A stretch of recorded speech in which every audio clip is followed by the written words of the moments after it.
আসসালামু আলাইকুম। আমি সজল আহমেদ, সবার জন্য বাংলা চ্যানেলের পক্ষ থেকে আজকে আলোচনা করব জাতীয় বিশ্ববিদ্যালয়ের স্নাতক প্রথম বর্ষ বাংলা বিভাগের একটি কোর্স বাংলাদেশ এবং বাঙালির ইতিহাস ও সংস্কৃতি এর পঞ্চম ক্লাস। এর আগে আমি এই বিষয়ে আরও 4টি ক্লাস করেছি, যেখানে আমি আলোচনা করেছিলাম এই কোর্সটির যে প্রথম অধ্যায় বাংলাদেশের ইতিহাস সম্পর্কে। তো আমরা আজ থেকে আলোচনা করব হচ্ছে দ্বিতীয় অধ্যায় বাঙালির ইতিহাস ও সংস্কৃতি। তো স্ক্রিনে যে ছবিটি দেওয়া হয়েছে বাংলাদেশ এবং বাঙালির ইতিহাস ও সংস্কৃতির দ্বিতীয় অধ্যায় বাঙালির ইতিহাস ও সংস্কৃতি প্রথম পরিচ্ছেদ ইতিহাস ও সংস্কৃতির স্বরূপ, এই বিষয়ে আমরা আলোচনা করব। তো ইতিহাস ও সংস্কৃতির স্বরূপের যে বিষয়গুলো আমাদের আলোচ্য বিষয়, সেটি হচ্ছে এখানে আমরা দুটি বিষয় নিয়ে আলোচনা করব। একটি হচ্ছে ইতিহাস এবং অপরটি সংস্কৃতি। তো ইতিহাসের মধ্যে ইতিহাসের স্বরূপ আসবে, ইতিহাস কি, তারপর ব্যুৎপত্তিগত অর্থে ইতিহাস, ইতিহাসের ক্ষেত্র বা পরিধি, ইতিহাসের বৈশিষ্ট্য, এগুলো হচ্ছে ইতিহাসের মধ্যে। এবং সংস্কৃতির মধ্যে আমি আলোচনা করব হচ্ছে সংস্কৃতির সংজ্ঞা, সংস্কৃতির বৈশিষ্ট্য, সংস্কৃতির উপাদান, বস্তুগত সংস্কৃতি, অবস্তুগত সংস্কৃতি এবং সংস্কৃতির বহুমাত্রিক স্বরূপ। তো আমি আলোচনায় চলে যাচ্ছি। প্রথমে যাচ্ছি হচ্ছে ইতিহাস ও সংস্কৃতির স্বরূপ, এটা আমাদের প্রথম আলোচনার বিষয়।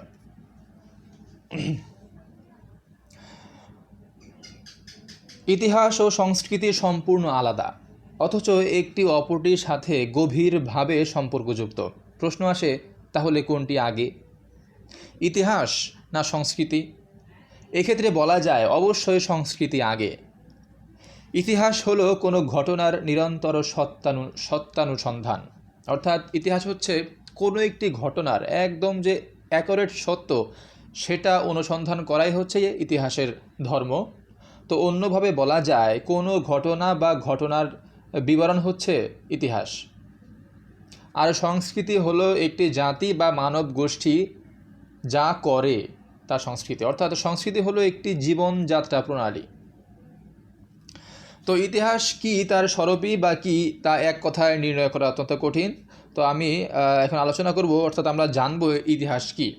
ইতিহাস কি এই বিষয়ে আলোকপাত করতে গেলে কতগুলো বিষয়ের আলোচনা প্রাসঙ্গিক বলে মনে হয়, সেক্ষেত্রে কতগুলো যুক্তিও খণ্ডন করতে হয়। প্রথমত, অতীতের ঘটনার বিবরণী কি ইতিহাস? অর্থাৎ অতীতে যা ঘটেছে তাই কি ইতিহাস? কেউ কেউ ভাবতে পারে হ্যাঁ, অতীতের ঘটে যাওয়া কোনো ঘটনাই হচ্ছে ইতিহাস। প্রকৃতপক্ষে ইতিহাস সম্পর্কে এ কথাটি সর্বাংশে সত্য নয়। দ্বিতীয়ত, কারো ধারণা অতীতে মানুষ যা করেছে তা ইতিহাস। একটু পর্যালোচনা করে দেখা যায় এ কথাও ঠিক নয়। তৃতীয়ত, অতীতকালে মানুষের করা কাজের বিবরণ হচ্ছে ইতিহাস। এ ধারণাও কেউ কেউ পোষণ করেন, তবে ইতিহাসের সকল দিকের মধ্যে উঠে আসে না, তাই একে ইতিহাসের সংজ্ঞা বলা যাবে না। এভাবে বিশ্লেষণ করলে দেখা যায় এক একজন এক এক দৃষ্টিকোণ থেকে ইতিহাস কি তার নির্ণয় করার চেষ্টা করেছেন। সবগুলো মত পর্যালোচনা করলে বলা যায় অতীতকালে কোনো নির্দিষ্ট অঞ্চলে কোনো নির্দিষ্ট সময়ে কোনো মানব বা মানব গোষ্ঠী কর্তৃক সম্পাদিত কাজের প্রামাণ্য উৎস এবং তথ্যভিত্তিক লিখিত ও বস্তুনিষ্ঠ ধারাবাহিক বিবরণী হচ্ছে ইতিহাস। তো ইতিহাসের এই যে বিষয়গুলো, এর মধ্যে আমাদের কয়েকটি যুক্তি স্থাপন করতে হয়। সেগুলো হচ্ছে, ইতিহাস হলো সেই ঘটনা বা কর্ম যা মানুষের দ্বারা সম্পাদিত হয়, অর্থাৎ কোনো ঘটনা বা কর্ম যা মানুষের দ্বারা সম্পাদিত, মানুষ দ্বারা প্রভাবিত এবং কোনো না কোনোভাবে মানুষ তার সাথে সম্পৃক্ত, সেটা হচ্ছে ইতিহাস। আবার হচ্ছে সে ঘটনা বা বিষয়টি হতে হবে অতীতকালের। তারপর সংঘটিত ঘটনার ভৌগোলিক অবস্থান অবশ্যই উল্লেখ থাকতে হবে, কারণ ভৌগোলিক অবস্থান ছাড়া কোনো ঘটনা ঘটা অসম্ভব।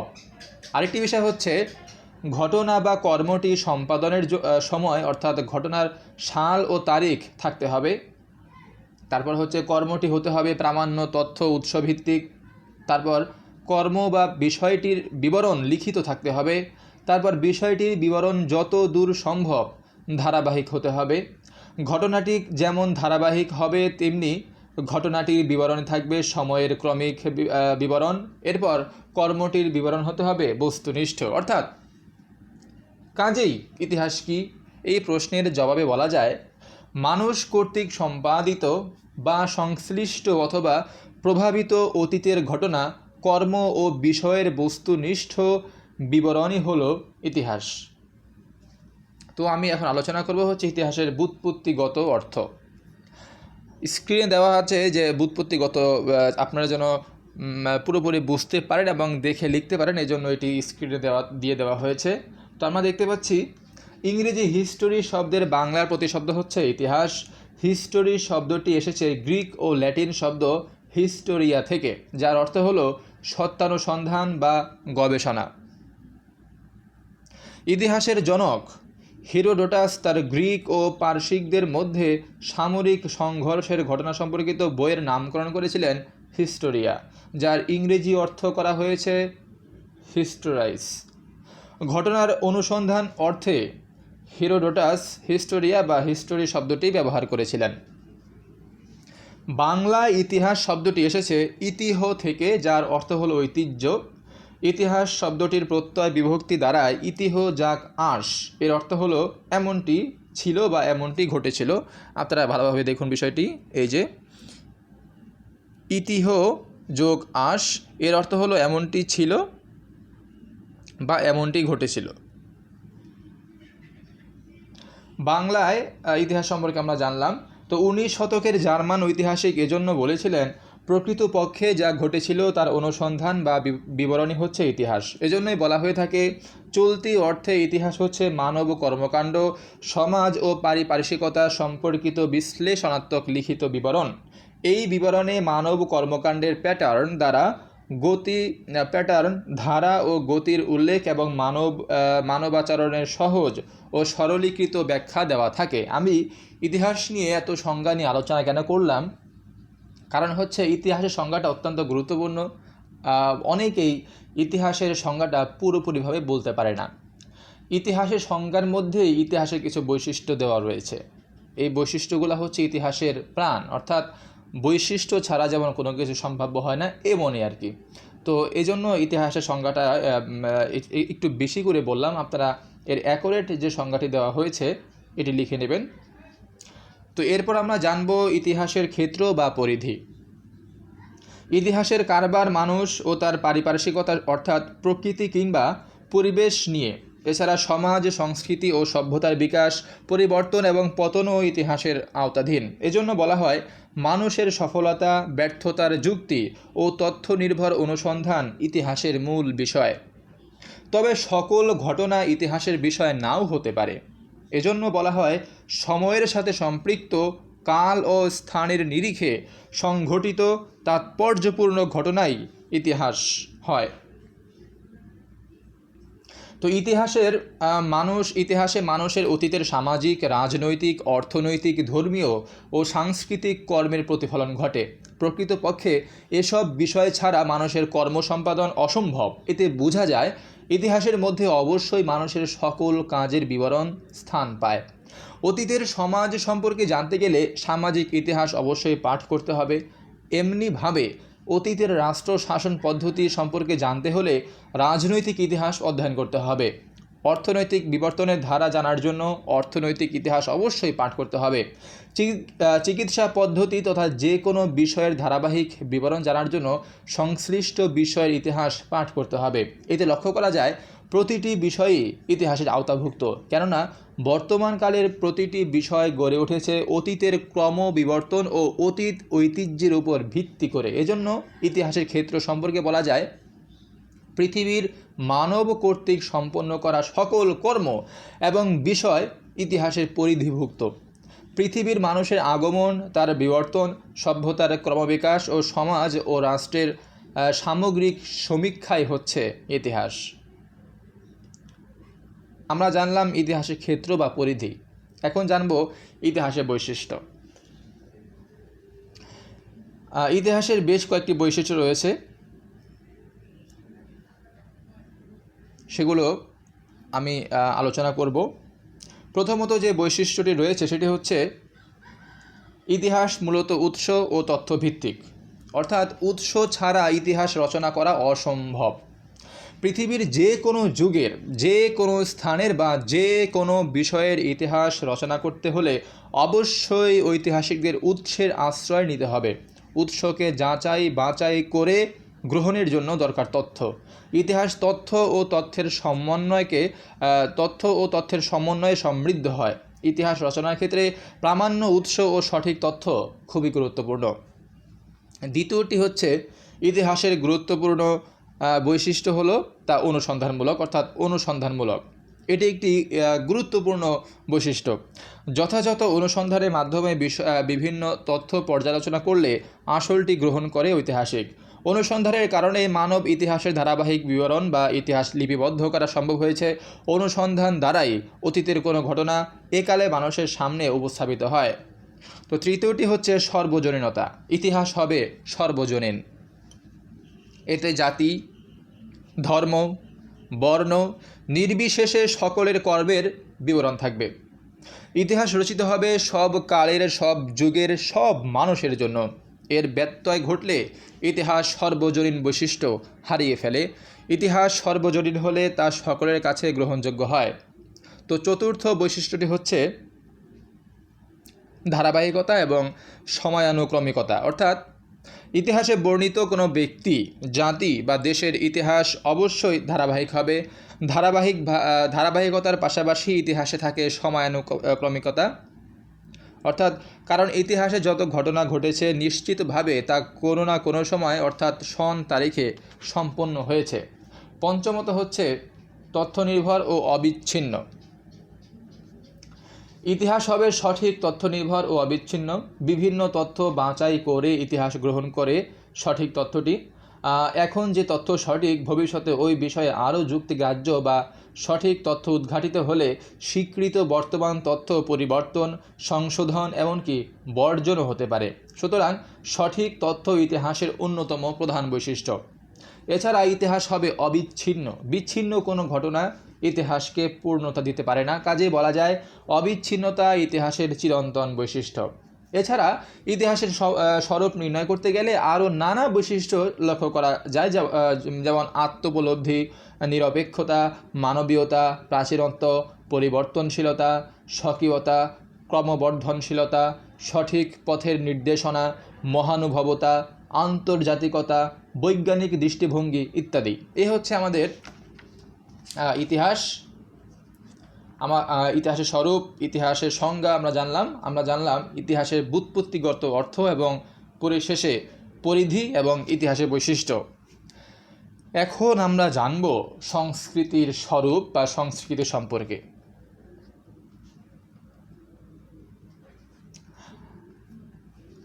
সংস্কৃতি মানব জীবনের সঙ্গে সম্পর্কিত, কারণ মানুষ ব্যতীত অন্য জীবের সংস্কৃতি নেই। মানুষ হিসেবে মানুষের আসল পরিচয় হচ্ছে তাহার সংস্কৃতি। এই সংজ্ঞাটা আমরা দেখব। সংস্কৃতি শব্দটি ব্যাপকভাবে প্রচলিত আজকের সমাজ ও জীবনে। আমি একটি স্ক্রিনে যে সংস্কৃতির সংজ্ঞা দিয়ে দিয়েছি, এটা অত্যন্ত গুরুত্বপূর্ণ একটি নোট। তো ইংরেজি কালচার শব্দের বাংলা পরিভাষা হিসেবে সংস্কৃতি শব্দটি ব্যবহৃত হয়। তবে কালচার বলতে যা বোঝায়, সংস্কৃতি শব্দটি তার চেয়ে আরও ব্যাপক অর্থ বহন করে। সংস্কৃতি শব্দটি কালচার অপেক্ষা অনেক বেশি অনির্দেশ্য ও সমষ্টি দত্তক গুণাবলীর ইঙ্গিত বহন করে। সংস্কৃতিকে বলা হয় একটি সামগ্রিক জীবনযাত্রা প্রণালী। কোনো জাতির সংস্কৃতি অর্থই হলো ওই জাতির সামগ্রিক জীবনযাত্রা প্রণালী। এর মধ্যে পড়ে ধর্ম, সাহিত্য, শিল্পকলা, সমাজবোধ, জীবন দর্শন সব কিছুই। সংস্কৃতি একাধারে জীবনযাত্রার নিয়ম পদ্ধতি, যথা আচার ব্যবহার, রীতিনীতি, উৎসব অনুষ্ঠান, ধর্মকর্ম, প্রত্যাহিক ক্রিয়াকলাপ, শিক্ষা দীক্ষা, খেলাধুলা, আমোদ প্রমোদ প্রভৃতি। অন্যদিকে জীবনযাপনের যাবতীয় বস্তু ও উপকরণ, যথা ঘরবাড়ি, খাদ্যদ্রব্য, আসবাবপত্র, যানবাহন, যন্ত্রপাতি, বস্ত্র, অলঙ্কার ইত্যাদি। তৃতীয়ত মান সফল, যথা সাহিত্য, সঙ্গীত, চিত্রকলা, মূর্তি, স্থাপত্য, ভাস্কর্য, দর্শন, বিজ্ঞান প্রভৃতি। মূলত হচ্ছে কোনো একটি জাতির সামগ্রিক জীবনযাত্রার যে প্রণালী, তাই হচ্ছে সংস্কৃতি। এটা আমাদের মনে রাখতে হবে। তো সংস্কৃতি সম্পর্কে অনেক মনীষী অনেক সংজ্ঞা দিয়েছেন।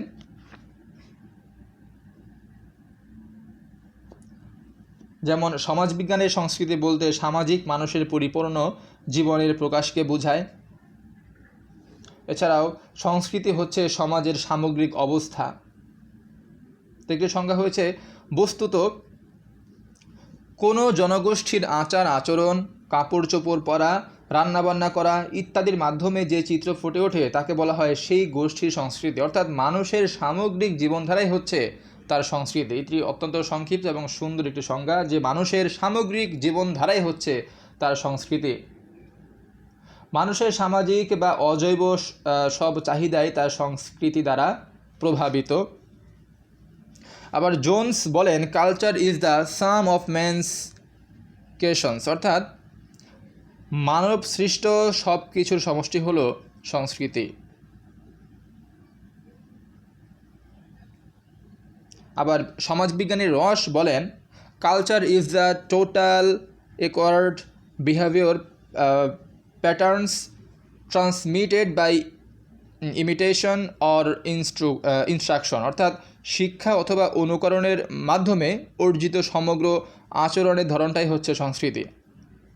আবার কার্ল মার্কস বলেছেন, অর্থনৈতিক ভিত্তির ওপর প্রতিষ্ঠিত উপরিকাঠামোই হচ্ছে সংস্কৃতি, অর্থাৎ উনি এটাকে সুপার স্ট্রাকচার বলে অভিহিত করেছেন। আবার সমাজবিজ্ঞানী নর্থের মতে, মানুষ তার অভাব দূর করার জন্য যেসব কলাকৌশল উদ্ভাবন করেছে সেটাই তার সংস্কৃতি। অর্থাৎ সংস্কৃতি সম্পর্কে বিভিন্ন মানুষ, বিভিন্ন মনীষী, বিভিন্ন সংস্কৃতিবিদ বিভিন্ন সংজ্ঞা দিয়েছেন। তো আমরা এখান থেকে যে একটি সংজ্ঞা আমাদের কাছে যে একটি সংজ্ঞা উপলব্ধি হয় সেই সংজ্ঞাটি আমরা গ্রহণ করব। আমি এর আগে একটা সংক্ষিপ্ত সংজ্ঞা দিয়েছি যে মানুষের সামগ্রিক জীবনধারাই হচ্ছে তার সংস্কৃতি। তো আমরা এখন সংস্কৃতির বৈশিষ্ট্য সম্পর্কে জানব। সংস্কৃতির বৈশিষ্ট্য সম্পর্কে আমরা জানব। সংস্কৃতির বেশ কয়েকটি বৈশিষ্ট্য রয়েছে। একটি হচ্ছে সংস্কৃতি শিক্ষণের বিষয়। সংস্কৃতির প্রধান বৈশিষ্ট্য হলো এটি শিক্ষণের বিষয়। প্রধানত মানুষের শিক্ষালব্ধ ব্যবহারই সংস্কৃতি। মানুষ জন্মসূত্রে সংস্কৃতি অর্জন করে না। নবজাতক শিশুর কোনো সাংস্কৃতিক ভিত্তি নেই, সে পরিবার থেকে সংস্কৃতির শিক্ষা গ্রহণ করে। আবার হচ্ছে আরেকটি সংস্কৃতি ধারণালব্ধ বিষয়। সংস্কৃতির আরেকটি বৈশিষ্ট্য হচ্ছে তা ধারণালব্ধ বিষয়, অর্থাৎ একটি উদাহরণ দিলে বুঝবেন। শিশুরা মূলত সংস্কৃতি নিয়ে জন্মগ্রহণ করে না, সেজন্য জন্মের পর যখন কোনো শিশু চিৎকার দিয়ে ওঠে তাকে তার সংস্কৃতির অংশ বলা যায় না, কারণ শিশুর এ স্বভাব জৈবিক দিক থেকে নির্ধারিত। কিন্তু বারবার বলতে বলতে শিশু যখন মা বা কোনো শব্দ উচ্চারণ করতে শেখে তখন তা আর সংস্কৃতিতে পরিণত হয়। কোনো শব্দ শিখতে পারে শিশু ওই বিষয়ে লব্ধ ধারণা থেকে। এই হচ্ছে ধারণালব্ধ বিষয়। তো আরেকটি বিষয় হচ্ছে সংস্কৃতির সামাজিক বিষয়। সংস্কৃতির বিশেষ বৈশিষ্ট্য এটি সামাজিক বিষয়, অর্থাৎ সংস্কৃতি হচ্ছে সার্বিক সমাজের রূপ। সমাজ ছাড়া কোনো সংস্কৃতির টিকে থাকা সম্ভব নয়। সমাজের সদস্যদের আলাদা ব্যবহার থাকতে পারে, তবে তা সংস্কৃতি নয়। সংস্কৃতি হচ্ছে সব ব্যবহারের সামগ্রিক রূপ। এরপর সংস্কৃতি পরিশীলিত। বস্তুত মানুষের আচরণে যে সচেতন মান প্রকাশ পায় তাই আদর্শ সংস্কৃতি। আরেকটি বিষয় হচ্ছে সংস্কৃতি বাসনা চরিতার্থকারী বিষয়। তো এভাবে সংস্কৃতি উপযোগীকরণযোগ্য, এটাও আরেকটি বৈশিষ্ট্য। তো সংস্কৃতি বাসনা চরিতার্থকারী বিষয়টি আমি একটু বিস্তারিত বলছি। সংস্কৃতি বাসনা চরিতার্থ করার বিষয় এ কারণে যে প্রত্যেক সংস্কৃতির মধ্যে সমাজের মঙ্গল বা কল্যাণ করার প্রবণতা থাকে। প্রত্যেক সংস্কৃতিরই রয়েছে শারীরবৃত্তীয় ও মনোবিদ্যাগত চাহিদা পূরণের ক্ষমতা। তো আরেকটি সংস্কৃতি হচ্ছে উপযোগীকরণযোগ্য। যেমন সংস্কৃতি সমাজের বাসনা চরিতার্থ করলেও এর বিশেষ বৈশিষ্ট্য হলো উপযোগীকরণযোগ্যতা। সংস্কৃতিকে অবশ্যই সমাজের পরিবেশের উপযোগী হতে হবে। বস্তুত একটি ভিন্ন ধরনের সংস্কৃতি কোনো সংস্কৃতির পক্ষে উপযোগী নাও হতে পারে, কারণ সব সংস্কৃতি সব পরিবেশের উপযোগী নয়। তো শেষে আমরা যে বৈশিষ্ট্যটি লক্ষ্য করব সেটি হচ্ছে সংস্কৃতি অখণ্ড সত্তা। সংস্কৃতির উল্লেখযোগ্য বৈশিষ্ট্য হলো এর রয়েছে অখণ্ড সত্তা। সংস্কৃতির সকল উপাদান পরস্পর সম্পর্কযুক্ত, বিশুদ্ধ এবং অখণ্ড। সঙ্গীত, শিল্পকলা, সাহিত্য, পোশাক পরিচ্ছদ, রীতিনীতি, ভাষা প্রভৃতি আন্তঃসম্পর্কযুক্ত। সংস্কৃতির কোনো উপাদানই নিরর্থক নয়। তো এখন আমরা জানব সংস্কৃতির উপাদান। সংস্কৃতির উপাদানসমূহ সময়ের ফসল, দীর্ঘ ঐতিহ্যের সঞ্চিত সম্পদ। সংস্কৃতির উপাদানসমূহ সতত পরিবর্তনশীল। তবে সংস্কৃতির স্বরূপ বিচার করে সমাজতাত্ত্বিকগণ এর দুটি প্রকারভেদ তথা দুই প্রকারের উপাদানের কথা বলেছেন। একটি হচ্ছে বস্তুগত সংস্কৃতি এবং অবস্তুগত সংস্কৃতি। বস্তুগত সংস্কৃতি কি? সাধারণত মানুষের উদ্ভাবিত বস্তুগত উপকরণগুলো বস্তুগত সংস্কৃতি নামে পরিচিত। যেমন ঘরবাড়ি, কাপড় চোপড়, বাসনকোসন, আসবাবপত্র ইত্যাদি বস্তুগত সংস্কৃতির অন্তর্গত।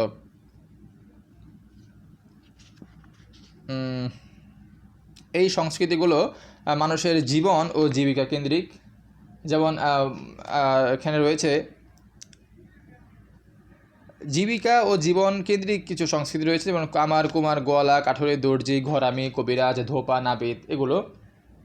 আবার জেলে মাছ ধরার জন্য তৈরি করে জাল, ধিয়ার, চারো, ভাইর, ভিত্তি, রাঘুসে এই ইত্যাদি। এসব উপাদান হচ্ছে বস্তুধর্মী সংস্কৃতিকে সমৃদ্ধ করেছে সব, তো যদিও এগুলো জীবন ও জীবিকা কাজে ব্যবহৃত হয়। এরপর আরেক প্রকার রয়েছে, সংস্কৃতি রয়েছে এই বস্তুগত সংস্কৃতির মধ্যে গৃহ ও গৃহস্থালী কেন্দ্রিক বস্তুধর্মী সংস্কৃতি, অর্থাৎ গৃহ এবং গৃহস্থালীর উপকরণে কেন্দ্র করে গড়ে উঠেছে বস্তুধর্মী সংস্কৃতি বিরাট একটি অংশ। পৃথিবীর বিভিন্ন অঞ্চলে বিভিন্ন রকম গৃহে মানুষ বসবাস করে। শীত প্রধান এবং গ্রীষ্ম প্রধান অঞ্চলে আবহাওয়ার তারতম্যের কারণে গড়ে উঠেছে ভিন্ন বৈশিষ্ট্যের বাসস্থান তথা ঘরবাড়ি। বাংলাদেশের শহরাঞ্চলে দেখা যায় ইট ও কংক্রিটের তৈরি পাকা বাড়ি। গ্রামের দিকে কিছু কিছু পাকা বাড়ি থাকলেও সেখানকার অধিকাংশ গৃহবাস কাঠ, শন ও টিন দিয়ে তৈরি। এগুলো হচ্ছে আমাদের গৃহ ও গৃহস্থালী কেন্দ্রিক বস্তুধর্মী সংস্কৃতি। তো এখন আমাদের আরেকটি উপাদান যে রয়েছে, আরেক প্রকার অবস্তুগত সংস্কৃতি সম্পর্কে আমরা জানব। বস্তুর বাইরে লিখনগত ও ভঙ্গিগত সৃষ্টি, যা কিনা সাহিত্য ও শিল্প গুণান্বিত, সেসবই অবস্তুগত সংস্কৃতি। যেমন কবিতা, গল্প, উপন্যাস, নাটক, সঙ্গীত, লোককথা, প্রবাদ, প্রবচন, ছড়া, ধাঁধা, হেয়ালি, লোকবিশ্বাস প্রভৃতি হচ্ছে অবস্তুগত সংস্কৃতির উপাদান। তো প্রাচীন গ্রিসের দিকে তাকালে হোমার, সফোক্লিস প্রমুখের সাহিত্যের সন্ধান পাওয়া যায়। একইভাবে প্রাচীন ভারতের দিকে তাকালে বাল্মীকি, কালিদাস, বেদ ব্যাস প্রমুখ সাহিত্যিকের পরিচয় পাওয়া যায়। এমনইভাবে জগৎ বিখ্যাত সাহিত্যকর্মের সন্ধান পাওয়া যায় বিভিন্ন দেশের বিভিন্ন ভাষার মধ্যে।